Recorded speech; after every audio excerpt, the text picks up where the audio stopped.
expected him to come in right. and be much more of an isolationist than he has been. And yes. Iran specifically, as I've been talking to my White House sources, I mean, is kind of his white whale. He is not a foreign policy hawk on a lot of issues, but Iran is one where he is a little bit more hawkish. He's been saying this, that he doesn't want to see them get a nuclear weapon since like 2011 or maybe even before that. I have some reporting this week with my colleague Nahal Tusi that the White House is debating not just, strikes, the scale of strikes, but also the sequencing.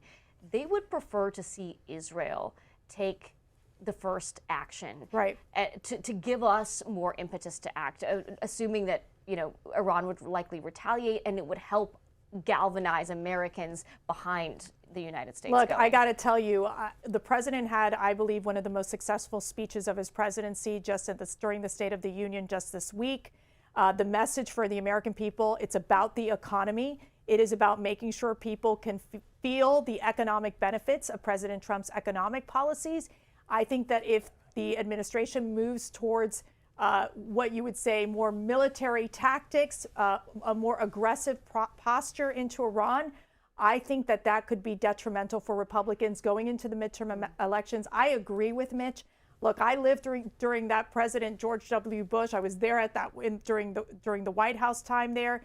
It became a very unpopular war quickly. And the thing is that once the United States escalates, I believe Iran escalates. And so I think that there really has to be a pause and serious consideration before taking aggressive tactics or military tactics into Iran. I mean, you are so tapped into the MAGA base. How dangerous could this be for the president politically? I think that the MAGA base will make it very loud and clear to the president that they will not necessarily agree if it becomes a situation that it becomes a prolonged war, which I knowing the president, I don't believe he wants to go in that direction. I think that there would be targeted sites that they would look at along with working with our ally Israel to make sure they hit certain areas with ballistic missiles or any more of these nuclear sites that need to be taken out.